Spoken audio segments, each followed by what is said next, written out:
কি লক্ষ্য করেছ, অনেক মানুষ ভালো ইনকাম করে কিন্তু মাসের শেষে তাদের হাতে কিছুই থাকে না। আবার কিছু মানুষ আছে যাদের ইনকাম খুব বেশি না, কিন্তু তারা ধীরে ধীরে সম্পদ তৈরি করে। পার্থক্যটা কোথায়? পার্থক্যটা আয়ে না, পার্থক্যটা হলো টাকা ম্যানেজ করার দক্ষতায়। স্মার্ট মানুষরা কখনোই টাকা খরচ করার আগে চিন্তা করে, এই টাকা কি আমার ভবিষ্যৎকে শক্তিশালী করবে নাকি শুধু আজকের আনন্দ দেবে। কারণ তারা জানে প্রতিটি টাকার একটা কাজ আছে। প্রথমত, তারা বাজেট করে। তারা মাসের শুরুতেই ঠিক করে কোথায় কত খরচ হবে।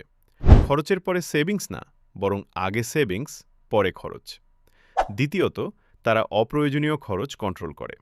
প্রতিটি অফার, প্রতিটি ডিসকাউন্ট তাদের জন্য না।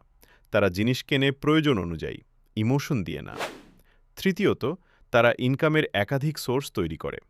একটা আয়ের উপর নির্ভর করা মানে ঝুঁকি নেওয়া। তাই তারা চেষ্টা করে ছোট হলেও দ্বিতীয় ইনকাম তৈরি করতে। চতুর্থত, তারা ইনভেস্ট করতে শেখে। টাকা জমিয়ে রাখলে বড় হয় না, টাকা বাড়ে যখন সেটা কাজে লাগানো হয়। এটা হতে পারে ছোট ব্যবসা, ডিজিটাল স্কিল বা কোনো দীর্ঘমেয়াদী ইনভেস্টমেন্ট। পঞ্চমত, তারা সময়ের মূল্য বোঝে।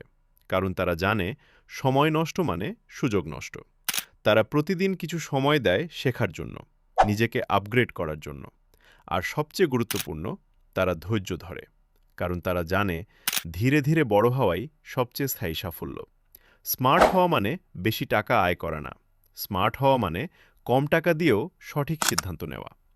আজ তুমি যদি ছোট একটা সেভিং শুরু করো, একটা নতুন স্কিল শেখা শুরু করো, তাহলেই তুমি অন্যদের থেকে এক ধাপ এগিয়ে যাবে। মনে রাখো, টাকা তোমাকে বড় করে না, তুমি কিভাবে টাকা ব্যবহার করো সেটাই তোমাকে বড় করে। আজ থেকেই শুরু করো। নিজের টাকা, নিজের ভবিষ্যৎ নিজের হাতে নাও। হাতে টাকা আসলে সবাই হয়ে উঠি যেন বাংলার স্বাধীন নবাব। বাতাসে উড়াই টাকা, নদীতে ভাসাই টাকা। কিন্তু এভাবে ভাসাতে ভাসাতে কখন যে নিজেরাই ভেসে যাই, সে খবরটা ঠিক মাথায় থাকে না।